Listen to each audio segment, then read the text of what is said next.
Shalom, shalom, Israel. First and foremost, I want to give all honor, glory, and praises unto YAHAWAH, BA'Hashem, YAHAWASHI, BA'Hashem, RICANS. Double honors to the elders and apostles of the great millstone. Shalom to my Akim, Wakwafim, who are diligently waiting to be delivered from this final captivity. This is Brother Kawakaw coming at you with another lesson. Psalm chapter 58, verse 3. The wicked are estranged from the womb. They go astray as soon as they be born, speaking lies. So today's lesson is going to be about just this. Basically how if someone is wicked or someone's evil, whatever term you want to use, they were born evil. All right, the Lord made them that way. That is their law. Actually, as a matter of fact, that reminds me of another precept. Let me actually get that before continuing on.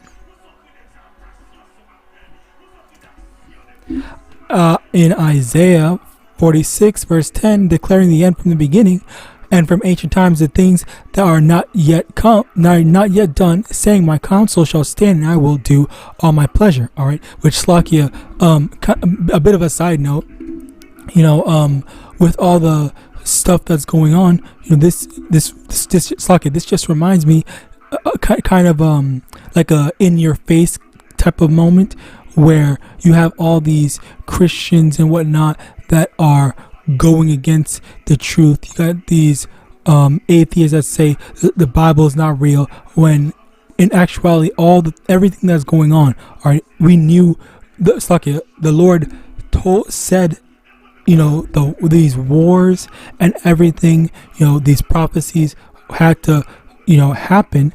But yet, lo and behold, you still have so many people that are going against the truth. All right, so Slakia, for that quick side note, I just want to point out just the beauty and in the scriptures and the word of Yahweh.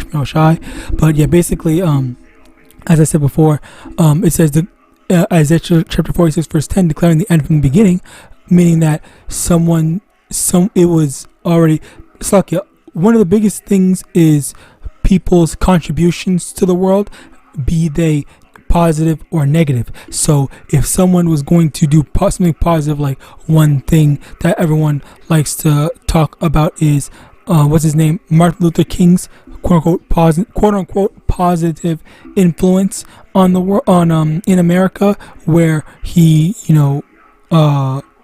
ended segregation. All right, and as a result of that, it's because the Lord made him that way. Which, by the way, let's stick to the thing. Do some research on Martin Luther King yourself, but if you want to, because it's ultimately not the most important thing, but just something to take note of. Anyway, continuing on, as I said, so as a result of that, in negative aspects like Esau enslaving the Israelites, all right, taking us on the transatlantic slave trade, that was the Lord made Esau to be evil, to want to take us into captivity. All right, so as a result of that, yes, the Lord, this is all a part of the Lord's plan. This is the way the Lord made certain people out to be. All right.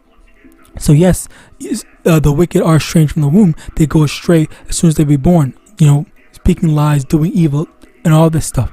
In addition to that, Ecclesiastes chapter 7 verse 13, consider the work of Yahweh, for who can make that straight which he hath made crooked. All right, so if the Lord made someone to be a crook or crooked or wicked or evil, no one can change that. All right, and that's another thing in terms of trying to convert people. We can't forcefully convert people. All right, that's not our job. Our job, all right, is to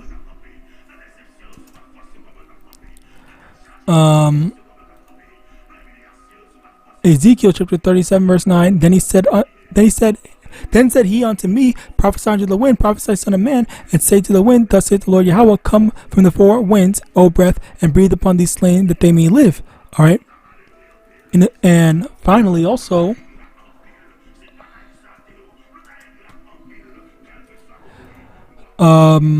First Corinthians chapter 3 verse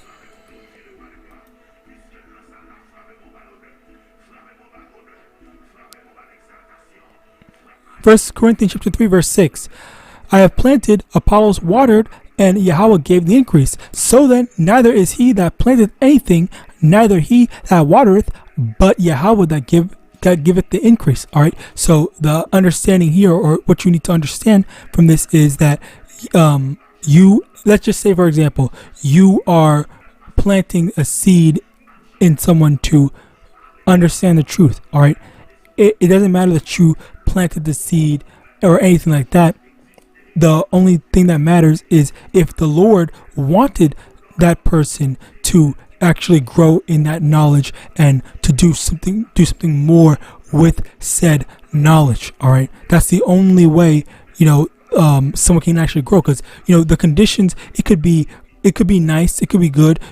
They could have grown up in a Christian household, and then, oh well, it's an easy transition from Christianity to repenting into the truth. Or it could be the opposite, where they were an atheist and then they came to the truth. It doesn't matter about their condition. It only matters about the Lord. If the Lord is dealing with them, if the Lord is dealing with them, the Lord's gonna make it so that the truth will grow in them, and they will foster that, and the Lord will make them in a brother / sister. All right. And that's another thing, that's something to remember. All right.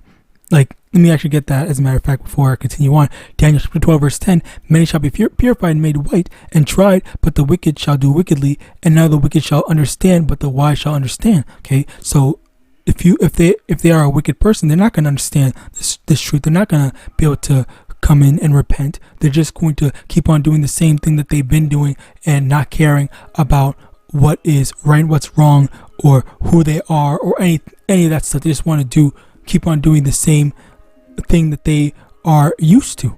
All right. So as a result of that, don't go sticking your neck out for a bunch of people that don't care about you. All right. Let me also get this.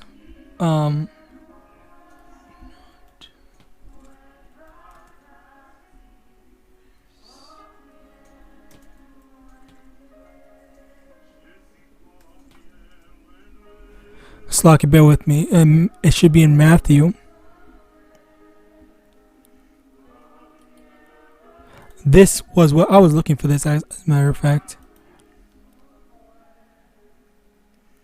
Mark chapter 6 verse 11. And whosoever shall not receive you nor hear you when ye depart thence, shake off the dust under your feet for a testimony against them. Verily I say unto you, it shall be more tolerable for Sodom and Gomorrah in the day of judgment than for that city. So if you are doing your best to try to convince someone and they just can't receive it, because the Lord is not dealing with them, the Lord did not give them, the understanding or the spirit to understand, or is not dwelling in them, then it's a lost cause. And you know what? You warned them, you told them, and that's it. That's really all they have to do. A lot of times, all right, you just have to warn someone, and then if they don't take it seriously, then that's it. Okay, Proverbs chapter 20 verse 24. Man's goings are of the Lord. How can a man then understand his own way? All right, so that's also it. It's just like a lot of people are going to be under the impression that, why did God make me this? Oh, why did I do this? Why is such and such like this? When in actuality, it's just like you can't understand your own way. All right, there was a study done.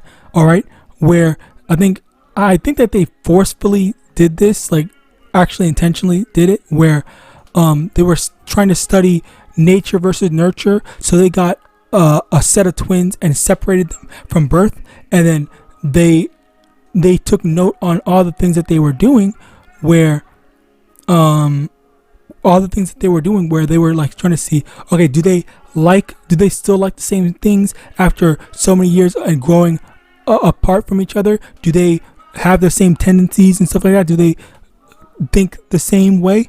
All right. So it was with that thing, and they were trying to, and the thing is, like, for that study, sometimes it's nature and then sometimes it's nurture. It's never like, there's never a definitive answer. And the reason for that is because And Slaki, that is the thing with science. There's nothing that's not Slakia. When it comes to like these psychological studies and whatnot, there's nothing that's ever really concrete. It's more so like 9 out of 10 at most, 7 out of 10, 8 out of 10, or whatever. And it's never like a 100% thing. But that is the thing about psychology and science. All right. So and Slaki, that's the thing where it is the Lord that makes someone a certain way. So with that, I pray this lesson was edifying. I want to give all honor, glory, and praise unto Yahawah, Ba'ashem, Yahawashi, Ba'ashem, Rakakwadash. Double honors to the elders and apostles, great millstone, Abad Babal, and Shalom.